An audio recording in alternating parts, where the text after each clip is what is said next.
ఆంధ్ర రాష్ట్ర ముఖ్యమంత్రి వర్యులు శ్రీ నారా చంద్రబాబు నాయుడు గారికి, ఉప ముఖ్యమంత్రి వర్యులు శ్రీ పవన్ కళ్యాణ్ గారికి స్వాతంత్ర దినోత్సవ శుభాకాంక్షలు.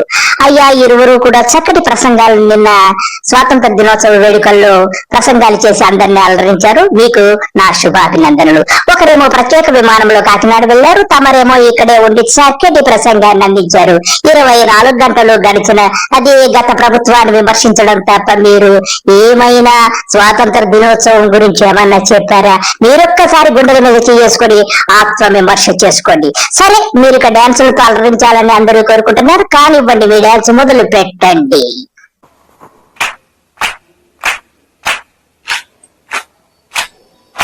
అంతా నా ఇష్టం, అంతా నా ఇష్టం.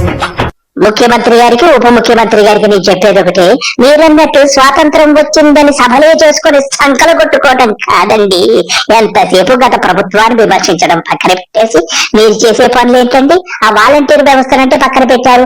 అంగన్వాడీ వర్కర్స్ ఏం చేశారండి? వాళ్ళందరినీ తీసేసుకొని మీ యొక్క కులగజ్జిని అక్కడ రుద్ది మీ కులపు వాళ్ళని అక్కడ పెట్టుకోవడం, లేకపోతే మీ కులం వాళ్ళని అక్కడ పెట్టుకోవడం, ఇదేనా మీరు చేసే పనులు? వాళ్ళందరూ రోడ్డు పైకి ఎక్కి అన్నమో రామచంద్ర అని అలమటిస్తూ ఉంటే వారి గోడు నీకు గాని ఆ ఉప ముఖ్యమంత్రి గాని ఎడపడతా ప్రసంగాలు చేయడమేనా మీ వృత్తి? ఒక్కసారి ఆత్మ విమర్శ చేసుకోండి. వ్యాప్తంగా ప్రతి నియోజకవర్గంలో చిన్న ఉద్యోగుల జీవితాలు ప్రమాదంలో పడ్డాయి.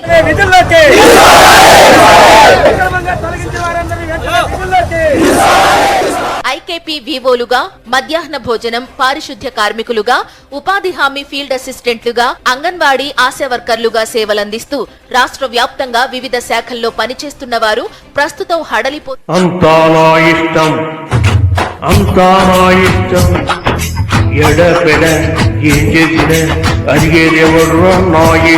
ఎలక్షన్ కు ముందు ఎన్నెన్నో మాట్లాడారు.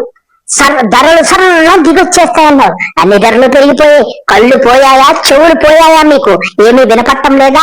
ధరల పెరుగుదల కనపడలేదా? అవినీతి కనపడడం లేదా? లేకపోతే నిరుద్యోగం కనపడలేదా? ఉన్న వర్కర్స్ వాళ్ళకు కూడి తీసేసి మీరేం బాగుపడతారయ్యా? ఇదేనా మీ పరిపాలన?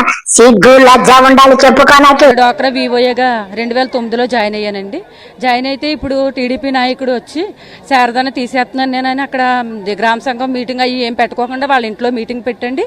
వాళ్ళ ఇంట్లో పనిచేసే అమ్మాయిని, నేనైతే ఎస్సీనండి, వాళ్ళ ఇంట్లో పనిచేసే అమ్మాయి ఓసీ అమ్మాయిని పెట్టి నన్ను తీసేయాలని సీసీ గారికి అత్తమాట ఒత్తిడి చేసి నన్ను తొలగించేస్తున్నాను అనేసి ఇబ్బంది పెట్టారండి. ఉప ముఖ్యమంత్రి గారు ఎన్నెన్నో సభల్లో ఎంతో ఉద్యోగ ప్రసంగాలు చూశారు. కళ్ళు పోయాయా, చెవులు దుబ్బాయా నీకు? ఇది కుల వివక్షత కదా? ఒక ఎస్సీని తీసేయడం నీకు బాధ కాలేదా?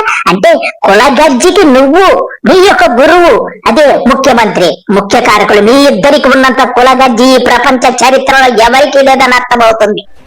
నువ్వు తొలగిపోతేనే ఇక్కడ మా వాళ్ళు అంగన్వాడీ కార్యకర్తగా కొనసాగాలి, లేకపోతే లేదు అని వాళ్ళ అంగన్వాడీ టీచర్లు ఒక మహిళలని కూడా చూడుకోకుండా వాళ్ళని కొట్టేకపోవడము, ఫోన్ లాక్కోలేకపోవడము వీడియోస్ సహా మా దగ్గర ఉన్నాయి. వీడియో తీసుకుని తన ఆవేదనను బయట ప్రపంచానికి తెలియజేశారు. 24 గంటలు సుగాలి ప్రీతి అని చెప్పి నిన్న ఏం చెప్పావు? స్వాతంత్ర దినోత్సవ సభలో సుగాలి ప్రీతి గురించి అనర్గళంగా ప్రసంగిస్తావు. నోరు తెలిస్తే సుగాలి ప్రీతి గురించి చెప్తావు. నేను సుగాలి ప్రీతి గురించి తప్పు పట్టడం లేదు, కానీ సుగాలి ప్రీతి కేసులో నువ్వేం సాధించావు? ఇప్పటికీ ఎన్ని రోజులైంది నువ్వు ప్రభుత్వాన్ని స్థాపించి?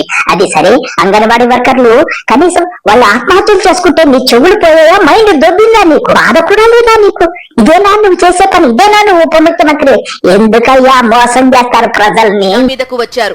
ఏలూరు సిటీలో 15 మంది ఆర్పీలను తొలగించారు. ఆత్మహత్య ప్రయత్నం చేసింది. అలాగే ఉంగుటూరు మండలం ఒక వివోఏ కూడా పురుగు మందులు తాగింది. ఇలాంటి చర్యలకు మేము పాల్పడదని చెప్పదలుచుకున్నాం. కార్మిక వర్గానికి మేము సిఐటిగా మేము భరోసా ఇస్తున్నాం. మీరు అడ్డగోలు పనులు చేస్తే మీకు ఎలా బుద్ధి చెప్పాలో మాకు తెలుసు. కార్మిక వర్గాన్ని సమీకరిస్తాము, మేము ఐక్యం అవుతాము, ఈ ప్రభుత్వానికి తగిన బుద్ధి చెప్పి మా ఉద్యోగాలు సాధించుకుంటాము. అలాంటి పరిస్థితి మీరు తెచ్చుకోవద్దని మేము విజ్ఞప్తి చేస్తాం. వివోఏలు, ఫీల్డ్ అసిస్టెంట్లు, స్కీమ్ వర్కర్ల పైన రాజకీయ వేధింపులకి కింద స్థాయి రాజకీయ నాయకులు దిగుతున్నారు. ముఖ్యమంత్రి గారు, ఉప ముఖ్యమంత్రి గారు కుల గజ్జలు బాగా పెంచుకొని ఇలాగే పాలన చేయండి. మీకు రోజులు దగ్గర పడతాయి. ఎవరినైతే తోలనాడుతున్న వాళ్ళందరూ మీకు తలకు మేకై చుట్టుకొని మీరు అధపాతాళానికి చెప్పాం కదా, అధపాతాళానికి తొక్కేస్తానని. నువ్వు తొక్కటం కాదయ్యా ఉప ముఖ్యమంత్రి, నిన్ను నీ గురువుని అధపాతాళానికి తొక్కే కాలము అతి త్వరలో ఉంది. ఈ కార్మిక లోకమంతా ఏకమైతే మీరెక్కడుంటారో ఒక్కసారి ఆలోచించుకోండి.